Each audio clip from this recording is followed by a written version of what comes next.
Hello student, तो आज हम सीखेंगे कि रिएक्शंस को किस तरीके से बैलेंस किया जाता है। तो बैलेंस करने के लिए सबसे पहली बात आपको याद रखना चाहिए कि मास ऑफ रिएक्टेंट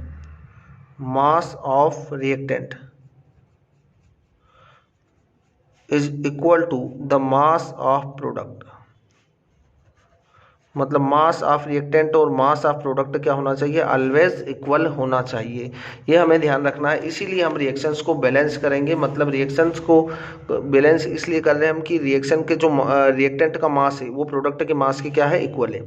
अब हम यहाँ पर कुछ एग्जाम्पल्स लेंगे जिसके थ्रू हमको अच्छे तरीके से क्लियर हो जाएगा कि किस तरीके से रिएक्शंस को बैलेंस किया जाता है।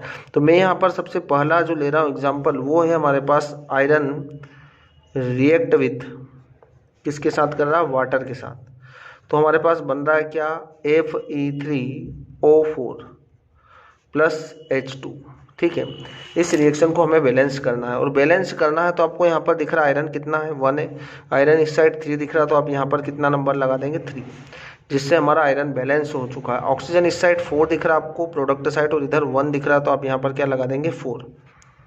ये हमने 4 लगाया, ठीक है, जिससे हमारा ऑक्सीजन बैलेंस हुआ। अब हाइड्रोजन हमारा 2 4 से 8, और इधर तो हमको 2 ही दिख रहा है, तो यहाँ पर आप 4 से मल्टीप्लाई कर देंगे, जिससे हमारा हाइड्रोजन भी बैलेंस हो जाएगा। चलो दूसरा एग्जाम्पल हम लेते हैं।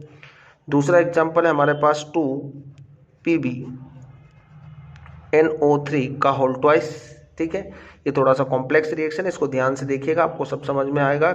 PbO plus NO2 plus O2। ठीक है, अब इस रिएक्शन को हमको बैलेंस करना है। तो सबसे पहले आप ये ध्यान रखें, यहाँ पर ऐसा कोई भी कंपाउंड दिख रहा कॉम्प्लेक्स, तो क्या करेंगे, आप इसको पूरे को अलग अलग लिख लेंगे।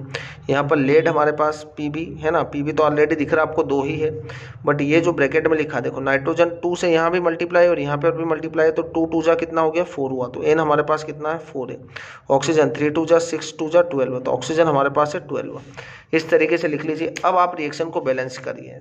हमारे पास लेड या Pb कितना है, 2, इस साइड 1 दिख रहा है, तो आप यहाँ पर 2 से मल्टीप्लाई कर देंगे।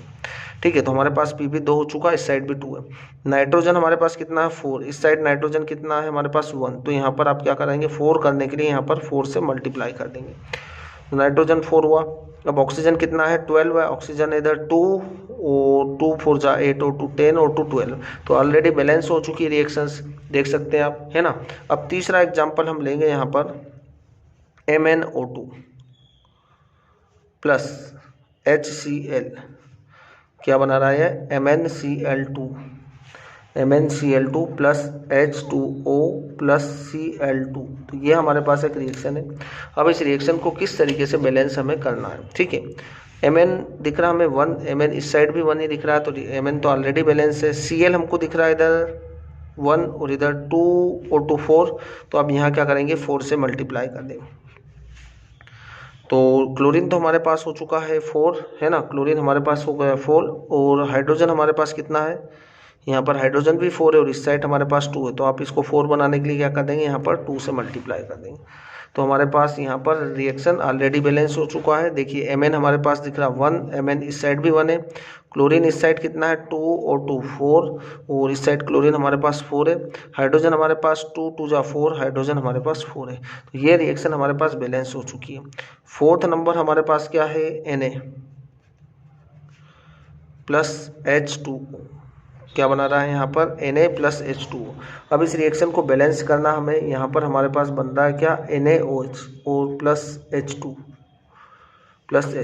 अब इस रिएक्शन को हमें बैलेंस करना है। तो देखो यहाँ पर सोडियम कितना है, इस साइड हमको सोडियम दिख रहा है 1, इस साइड भी हमारे पास 1 है, तो सोडियम तो ऑलरेडी बैलेंस है। H हमारे पास 2 दिख रहा है, और इधर 1 और 2 3 दिख रहा है, तो यहाँ पर हम बैलेंस करने के लिए हम यहाँ पर यदि 2 लगा दें, कितना लगा देंगे, 2, तो हमारे पास हाइड्रोजन इस साइड 4 हो चुका है, और इधर हमें कितना दिख रहा है, 2 और 1 3 दिख रहा है, तो आप यहाँ क्या लगा देंगे, 2, कितना लगा देंगे यहाँ पर 2। अब हमने 2 लगाया, जिससे हमारे पास हाइड्रोजन तो 2 हो चुका है, बट ऑक्सीजन हमारे पास कितना हो चुका है, 2, ऑक्सीजन भी 2 हो चुका है। देखो हाइड्रोजन 2 और 2 4, हाइड्रोजन इस साइड कितना, 2 2 जा 4, ऑक्सीजन इस साइड कितना है 2, ऑक्सीजन इस साइड कितना है 2, बट यहाँ पर सोडियम जो है वो कितना हो चुका है, 2 हो चुका है, तो आपको यहाँ पर कितना लगाना है, 2 लगाना है। तो हमारे पास ये चारों ही रिएक्शन आसानी से बैलेंस हो चुकी है। तो इस तरीके से आप क्या करेंगे, रिएक्शंस को आसानी से बैलेंस कर पाएंगे। किसी भी रिएक्शंस को क्या करेंगे, आप डायरेक्टली नंबर के थ्रू भी बैलेंस कर सकते हैं। यहाँ पर आपको टेबल बनाने की कोई ज़रूरत नहीं, फिर भी रिएक्शन हमारी बैलेंस हो जाएगी। तो इस तरीके से बैलेंस किया जा सकता है। Thank you.